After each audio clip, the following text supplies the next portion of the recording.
Assalamualaikum warahmatullahi wabarakatuh.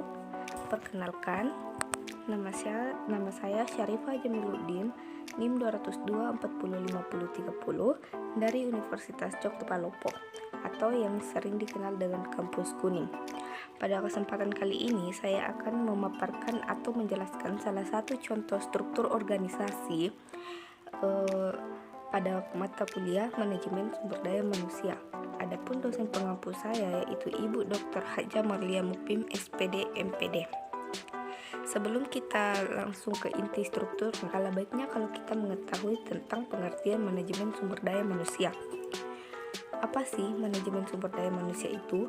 Jadi, manajemen sumber daya manusia ialah pendekatan strategik serta berhubungan untuk mengelola aset paling berharga milik perusahaan, yaitu orang-orang yang bekerja di dalam perusahaan, baik secara individu maupun tim dalam rangka memberikan sumbangan untuk mencapai visi perusahaan.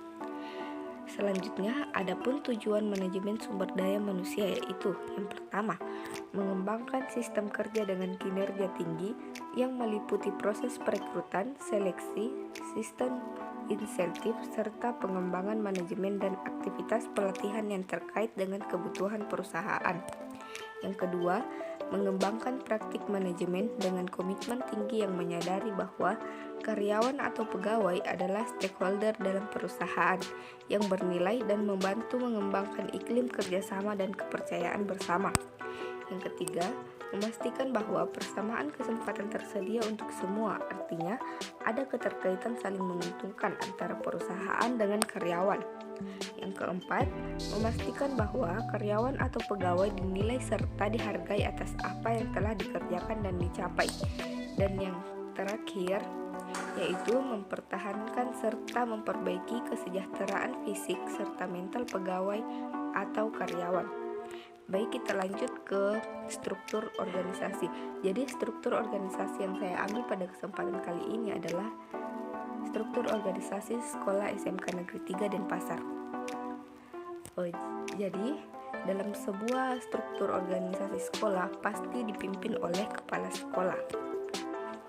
Jadi kepala sekolah adalah guru yang diberikan tugas tambahan untuk memimpin suatu sekolah yang diselenggarakan proses belajar mengajar atau tempat terjadi interaksi antara guru yang beri pelajaran dan murid yang menerima pelajaran.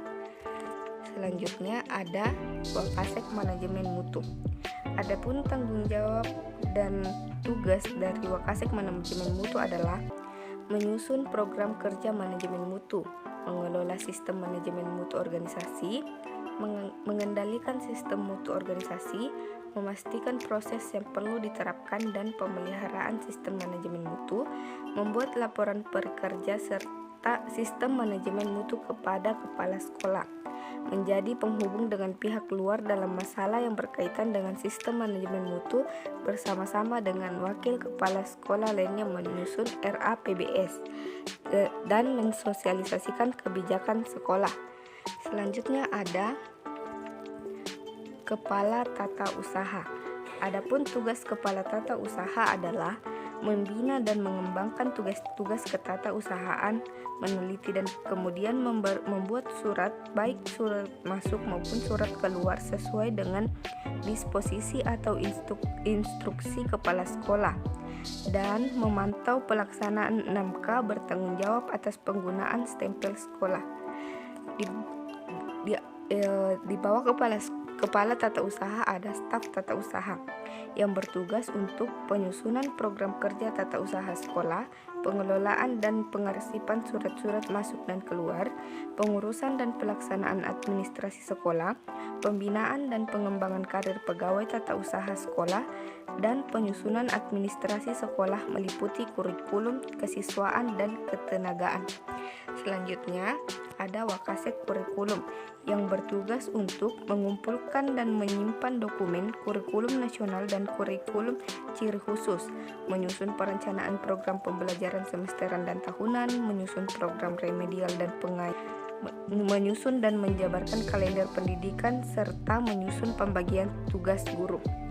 Selanjutnya ada Wakasek Kesiswaan yang bertugas untuk melaksanakan bimbingan, pengarahan, dan pengendalian kegiatan siswa atau OSIS dalam rangka menegakkan disiplin dan tata tertib sekolah, membina dan melaksanakan koordinasi keamanan, kebersihan, ketertiban, keindahan, kekeluargaan, kerindangan, dan kegiatan kurikuler.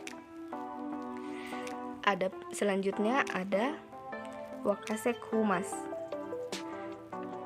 yang bertugas untuk mengatur dan menyelenggarakan hubungan baik antara sekolah dengan komite sekolah, menampung saran-saran dan pendapat masyarakat demi kemajuan sekolah, serta mengatur dan menyelenggarakan hubungan antara sekolah dengan orang tua atau wali murid. Selanjutnya ada Wakasek Sarpras.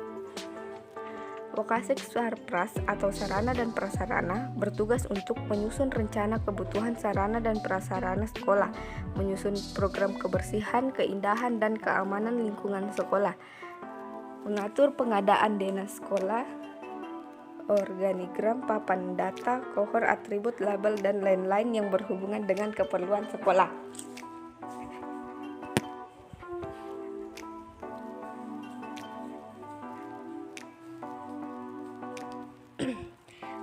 Selanjutnya ada koordinator bimbingan dan konseling yang mempunyai tugas membantu kepala sekolah dan berkoordinasi dengan wakil kepala sekolah urusan kesiswaan dalam kegiatan-kegiatan sebagai berikut, yaitu penyusunan program kerja, bimbingan dan konseling atau bimbingan karir, dan melengkapi dan menyiapkan administrasi kegiatan bimbingan dan konseling.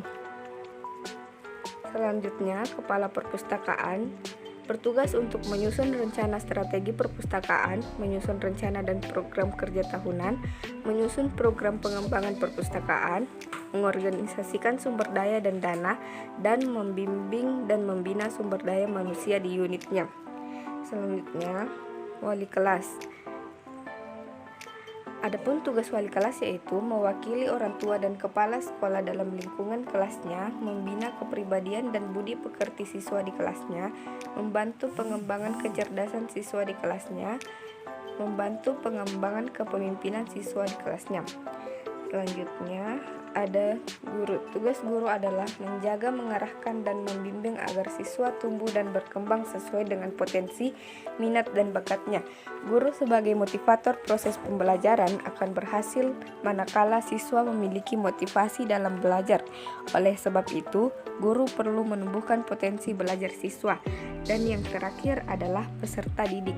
Peserta didik adalah anggota masyarakat yang berusaha mengembangkan potensi diri melalui proses pembelajaran pada jalur pendidikan, baik pendidikan formal maupun non-formal pada jenjang pendidikan dan jenis pendidikan tertentu. Baik, terima kasih. Itulah rangkaian struktur organisasi sekolah yang dapat saya sampaikan pada kesempatan kali ini. Kurang dan lebihnya mohon dimaafkan. Wabillahi taufiq wal hidayah. Wassalamualaikum warahmatullahi wabarakatuh.